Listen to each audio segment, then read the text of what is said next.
اعوذ باللہ من الشیطان الرجیم، بسم اللہ الرحمن الرحیم۔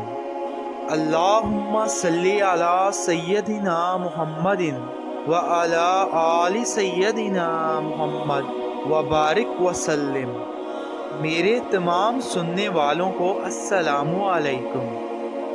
حضرت امام حسین رضی اللہ تعالی عنہ کی ولادت 4 شعبان المعظم 4 ہجری کو مدینہ منورہ میں منگل کے روز ہوئی۔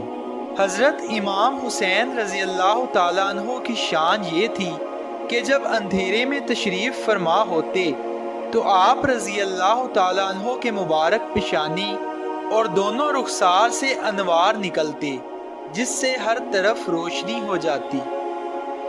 حضرت ام الفضل رضی اللہ تعالی عنہا فرماتی ہیں کہ ایک دن میں حضور اکرم صلی اللہ علیہ وآلہ وسلم کی خدمت میں حضرت حسین رضی اللہ تعالی عنہ کو لے کر حاضر ہوئی تو میں نے ان کو آپ کی گود میں بٹھا دیا۔ اچانک میں نے دیکھا کہ آپ صلی اللہ علیہ وآلہ وسلم کی آنکھوں سے آنسو بہہ رہے تھے۔ آپ صلی اللہ علیہ وآلہ وسلم نے فرمایا کہ میرے پاس حضرت جبرائیل علیہ السلام آئے اور انہوں نے خبر دی کہ عنقریب میری امت میرے اس بیٹے کو قتل کر دے گی، اور انہوں نے مجھے اس زمین کی تھوڑی سی سرخ مٹی دی ہے۔ اس روایت سے معلوم ہوا کہ حضور اکرم صلی اللہ علیہ وآلہ وسلم کو حضرت امام حسین رضی اللہ تعالی عنہ کی شہادت کا علم تھا، اور اس کی خبر آپ صلی اللہ علیہ وآلہ وسلم نے اس وقت دے دی تھی جب حضرت امام حسین رضی اللہ تعالی عنہ بہت کم سن تھے۔ اسی وجہ سے آپ صلی اللہ علیہ وآلہ وسلم امام عالی مقام سے بے حد محبت کرتے تھے۔ حضرت عمر رضی اللہ تعالی عنہ فرماتے ہیں، ایک روز میں دربار رسالت میں حاضر ہوا تو دیکھا حضور اکرم صلی اللہ علیہ وآلہ وسلم نے سیدنا امام حسین رضی اللہ تعالیٰ عنہ کو اپنی پشت مبارک پر سوار کر رکھا ہے، اور آپ صلی اللہ علیہ وآلہ وسلم گھٹنوں کے بل تشریف لے جا رہے ہیں۔ جب میں نے یہ شان دیکھی تو عرض کیا، اے ابو عبداللہ، آپ نے سواری تو بڑی اچھی پائی ہے۔ تو حضور صلی اللہ علیہ وآلہ وسلم نے فرمایا، اے عمر، سوار بھی تو اچھا ہے۔ حضور اکرم صلی اللہ علیہ وآلہ وسلم کا جو قرب اور محبت ان دونوں شہزادوں حسنین کریمین رضی اللہ تعالی عنہما کو میسر تھا وہ کسی کو حاصل نہیں ہوا۔ حضور اکرم صلی اللہ علیہ وآلہ وسلم کا ارشاد گرامی ہے، بے شک حسن اور حسین دنیا میں میرے 2 پھول ہیں، اور ظاہر ہے پھل اور پھول میں جمال و کمال حقیقت میں اصل کا ہوتا ہے، تو ان دونوں پھولوں کو اصل سے جمال کا فیض بھی ملا اور کمال کا فیض بھی ملا۔ چنانچہ امیر المؤمنین حضرت علی کرم اللہ وجہ الکریم فرماتے ہیں، حسن سینے سے لے کر سر تک رسول اللہ صلی اللہ علیہ وآلہ وسلم کے مشابہ، اور حسین سینے سے لے کر نیچے تک آپ صلی اللہ علیہ وآلہ وسلم کے مشابہ تھے۔ جس طرح یہ دونوں شہزادے مظہر جمال مصطفیٰ صلی اللہ علیہ وآلہ وسلم تھے، اسی طرح مظہر کمال مصطفیٰ صلی اللہ علیہ وآلہ وسلم بھی تھے۔ یعنی جس طرح ان دونوں میں جمال مصطفیٰ صلی اللہ علیہ وآلہ وسلم تقسیم ہوا، اسی طرح کمال مصطفیٰ صلی اللہ علیہ وآلہ وسلم بھی تقسیم ہوا۔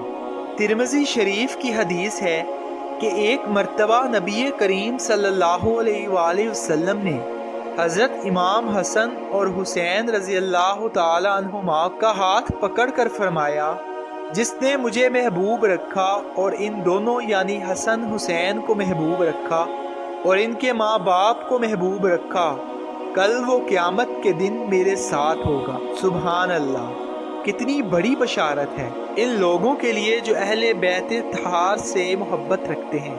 حضور اکرم صلی اللہ علیہ وآلہ وسلم حضرات حسنین کریمین رضی اللہ تعالیٰ عنہما سے بہت محبت فرمایا کرتے تھے۔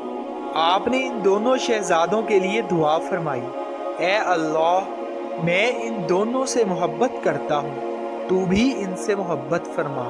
حضرت اسامہ بن زید رضی اللہ تعالیٰ عنہ فرماتے ہیں کہ میں کسی ضرورت کے لیے رات کے وقت رسول اللہ صلی اللہ علیہ وآلہ وسلم کی خدمت اقدس میں حاضر ہوا۔ آپ صلی اللہ علیہ وآلہ وسلم کوئی چیز چادر میں چھپائے ہوئے باہر تشریف لائے۔ جب میں اپنی بات پوری کر چکا تو میں نے دریافت کیا کہ یا رسول اللہ صلی اللہ علیہ وآلہ وسلم، آپ چادر میں کیا چھپائے ہوئے ہیں؟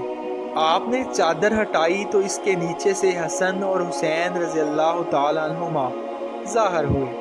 آپ نے فرمایا، یہ دونوں میرے بیٹے اور میری بیٹی فاطمہ رضی اللہ تعالیٰ عنہا کے بیٹے ہیں۔ اے اللہ، میں ان دونوں سے محبت کرتا ہوں، تو بھی ان دونوں سے محبت رکھ، اور ان دونوں سے محبت کرنے والوں سے بھی محبت رکھ۔ حضرت ابو ہریرہ رضی اللہ تعالیٰ عنہ فرماتے ہیں کہ میں نے رسول اللہ صلی اللہ علیہ وآلہ وسلم سے سنا، آپ فرماتے تھے، حسن اور حسین رضی اللہ تعالی عنہما میرے بیٹے ہیں۔ جس نے ان دونوں کو محبوب رکھا اس نے مجھ کو محبوب رکھا، اور جس نے مجھ کو محبوب رکھا اس نے اللہ کو محبوب رکھا، اور جس نے اللہ کو محبوب رکھا اللہ نے اس کو جنت میں داخل کیا، اور جس نے ان دونوں سے بغض رکھا اس نے مجھ سے بغض رکھا، اور جس نے مجھ سے بغض رکھا اس نے اللہ سے بغض رکھا، اور جس نے اللہ سے بغض رکھا اللہ نے اس کو جہنم میں داخل کیا۔ حضرت یعلا بن مرہ رضی اللہ تعالی عنہ فرماتے ہیں کہ حضور صلی اللہ علیہ وآلہ وسلم نے فرمایا، حسین مجھ سے ہیں اور میں حسین سے ہوں۔ جس نے حسین کو محبوب رکھا اس نے اللہ کو محبوب رکھا۔ حضرت ابن عباس رضی اللہ تعالیٰ عنہما فرماتے ہیں کہ حضور صلی اللہ علیہ وآلہ وسلم نے فرمایا، لوگو اللہ تعالیٰ سے محبت رکھو کیونکہ وہ تمہارا رب ہے اور تمہیں نعمتیں عطا فرماتا ہے، اور مجھے محبوب رکھو اللہ کی محبت کی وجہ سے، اور میرے اہل بیت کو محبوب رکھو میری محبت کی وجہ سے۔ دوستو، ان تمام احادیث و روایات سے ثابت ہوا کہ اہل بیت اطہار کی محبت ہر مومن مسلمان پر واجب ہے، اور یہ بھی معلوم ہوا کہ حضور پر نور صلی اللہ علیہ وآلہ وسلم کو اپنے ان دونوں شہزادوں حسنین کریمین رضی اللہ تعالیٰ عنہما سے کتنی محبت تھی کہ آپ نے ان کی محبت کو اپنی محبت اور ان کی عداوت کو اپنی عداوت قرار دیا۔ یہی وجہ ہے کہ صحابہ کرام رضوان اللہ تعالیٰ علیہم اجمعین اہل بیت اطہار سے بے حد محبت فرماتے تھے اور ان کا ادب و احترام کرتے تھے۔ یعنی بعض لوگ یہ شبہات پیدا کرنے کی کوشش کرتے ہیں کہ معاذ اللہ صحابہ کرام رضوان اللہ تعالیٰ علیہم اجمعین اور اہل بیت میں اختلاف تھا، حالانکہ یہ بات بالکل بے بنیاد ہے۔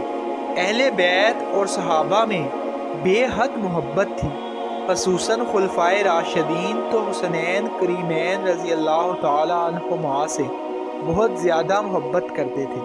امید ہے آپ کو ہماری ویڈیو پسند آئی ہوگی۔ اس طرح کی اور اسلامی ویڈیوز دیکھنے کے لیے ہمارے چینل کو لائک کریں اور سبسکرائب کریں۔ ملتے ہیں اگلی ویڈیو میں۔ اللہ حافظ۔